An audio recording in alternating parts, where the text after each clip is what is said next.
चौथा number participle preposition, कृदंत, ठीक है ना। कृदंत प्रीपोजिशन कल क्या बताया था, पूर्व सर्ग, है ना। कृदंत पूर्व सर्ग, आईएनजी पर समाप्त होने वाले, जो आईएनजी पर समाप्त होते हैं निम्न प्रीपोजिशन ऐसे हैं जब इनका प्रयोग स्वतंत्र रूप से होता है। आईएनजी पर समाप्त होने वाले कुछ ऐसे प्रीपोजिशन हैं जिनका प्रयोग स्वतंत्र रूप से होता है और ये पार्टिसिपल प्रीपोजिशन कहलाते हैं। जैसे ड्यूरिंग, ये स्वतंत्र हैं, कहाँ से, आईएनजी पर समाप्त हो रहे हैं कि नहीं है। During, pending, concerning, regarding, touching, notwithstanding, considering, saving, ये जितने भी प्रीपोजिशन हैं जो आईएनजी पर समाप्त होते हैं और जिनका प्रयोग स्वतंत्र रूप से होता है वो क्या कहलाते हैं, पार्टिसिपल प्रीपोजिशन। जैसे considering the quality the price is cheap, considering the quality, गुणवत्ता को देखते हुए, गुणवत्ता को देखते हुए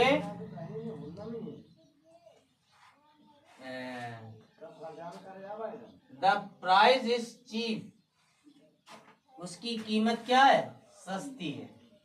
यानी कि गुणवत्ता को देखते हुए कीमत क्या है, सस्ती है।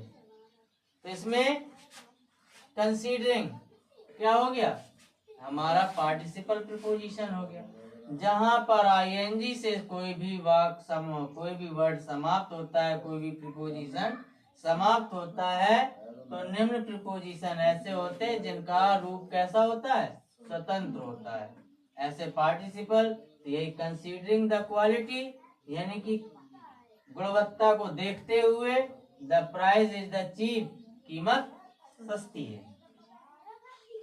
प्रेज प्रीपोजिशन, वाक्यांश पूर्व सर्ग, शब्दों का वह समूह जो एक प्रीपोजिशन का भाव प्रकट करने के लिए, शब्दों का कुछ समूह होता है जो एक ही प्रीपोजिशन का भाव क्या करता है, प्रकट करने के लिए प्रयोग में आता है, प्रेज प्रीपोजिशन कहलाता है। जैसे बाय मीन्स ऑफ, बहुत सारे हैं, bye means of, in spite of, in place of, in account of, because of, for the purpose of, in comparison to, due to, in case of आदि। ये क्या है, ये सब हमारे प्रेज प्रीपोजिशन है, वाक्यांश को पूरा करते हैं, है ना। एक शब्द होता है लेकिन यहाँ पर प्रेज प्रीपोजिशन वाक्यांश पूर्व सर्ग। तो जैसे in spite of many efforts he failed, in spite of, सारे प्रयत्नों के बाद भी, इन स्पाइट मीन बाद भी, सारे प्रयत्नों के बाद भी वही फेल्ड, वह असफल हो गया।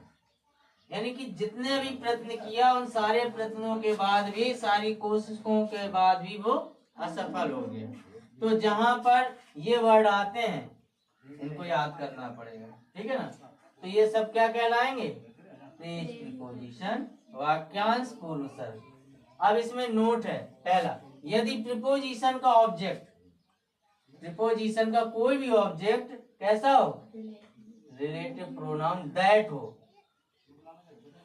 एक नाम खोल दिया इसमें, रिलेटिव प्रोनाउन दैट हो, तो प्रीपोजिशन का स्थान वाक्य के अंत में आता है। तो प्रीपोजिशन वाक्य के बीच में नहीं आएगा, पहले नहीं आएगा, कहाँ आएगा, लास्ट में आएगा।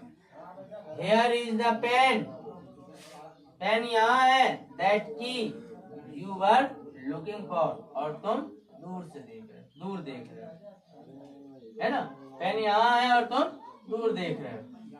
अब दूसरा, यदि प्रीपोजिशन का ऑब्जेक्ट कैसा हो, इंट्रोगेटिव प्रोनाउन हो, कोई भी क्वेश्चन वर्ड होता है, प्रायः प्रीपोजिशन वाक्य के अंत में आता है। जैसे what are you talking about, तुम किसके बारे में बात, तुम व्हाट आर यू क्या, तुम टॉकिंग अबाउट क्या तुम बातें कर रहे हो या किसके विषय में बात कर रहे हो।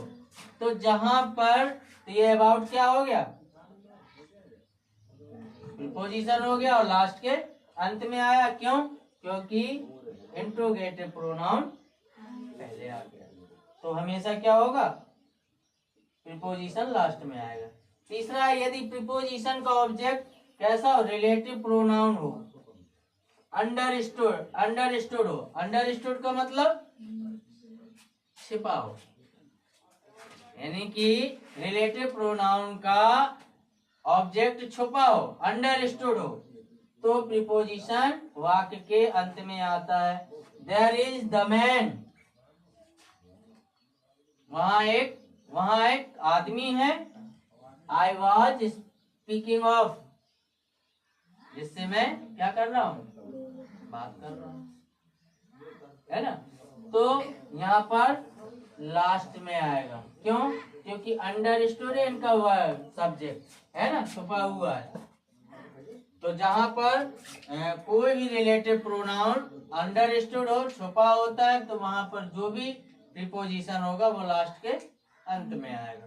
और इसमें कल लगाना बताएंगे कैसे, किसका प्रयोग कहाँ किया जाता है, ठीक है ना। कल से शायद 1-2 दिन और लगेगा इसमें, कल तो संडे है, ठीक है ना।